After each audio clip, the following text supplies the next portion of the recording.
What up, YouTube? Alric Phoenix, the terrible gamer here, bringing you another gameplay commentary. This is, this could have been a good game. I'll be honest, this could have been a good game. It is with the RSAS, dual attachment, silencer, and extended mags. It would have been good. I was playing with friends of mine, the MW3 Phoenix clan, which is, obviously a tribute to me.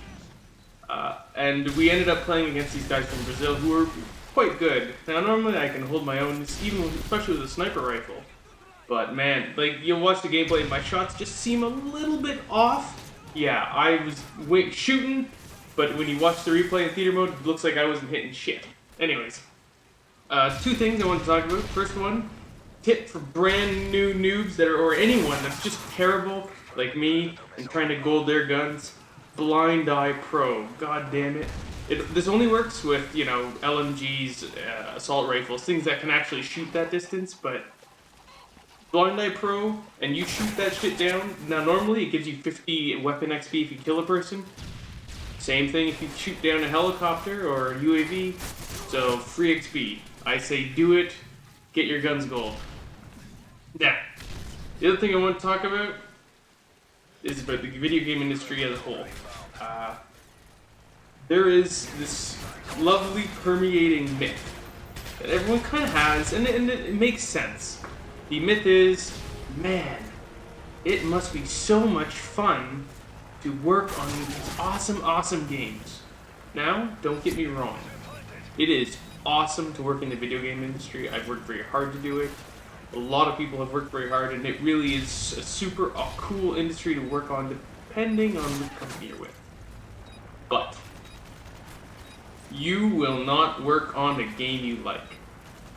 That doesn't mean you're gonna hate the game.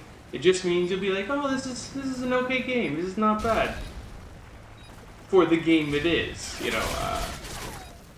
For anyone that's worked in the game industry for a couple of years. Often in QA or jump around a couple companies, you will find, believe it or not, that you will have worked on at least one game about horses. I personally have worked on 7 horse-related games. My Horse and Me, Pony Love. There are a ridiculous amount of horse games out there, and the odds are you will work on one. I know there's one for the Connect. I bet you there's another one coming out this year, often in Europe. Horse games sell in Europe, it's the darndest thing. How do you like that? I don't. Horse games are not fun, but you grow to like the project they're on because it's like Stockholm Syndrome. You stare at it day in, day out, and you just can't bloody help it. So, that's the myth. The myth is always that it's the most amazing thing to work on. You're going to work on amazing games. I've worked on a lot of really bad games. And not bad as in they were poorly developed, just bad as in, particularly for the age range that video games have kind of hit, especially in the last 5 or so years, they just aren't hitting their market very well. Kids games, like games geared towards 9 and 10-year-olds specifically, that are non-violent, are often very fantasy-based, rarely do well. The people that buy those games are the mothers of these kids that think their children want these games. Or those children are complete weenies. What are you gonna do? Because most of those kids are off playing Grand Theft Auto or on Call of Duty, because we've all heard them.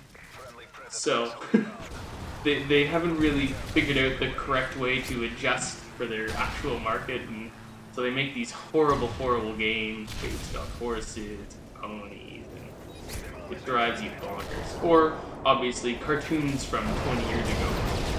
That's always the classic. Yeah. Out of the games you'll work on in a career in the game industry, horse games, occasionally, you will come across 1 or 2 games that you will thank your lucky stars you're on.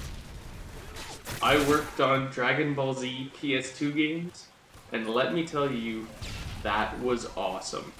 The games were practically done all the entire time you had worked on it. It was always fun. There was never a bad moment working on the Dragon Ball Z game, especially because at the time, I was in QA. So I was testing the Dragon Ball Z game, and that is fun, capital FU for the horse games.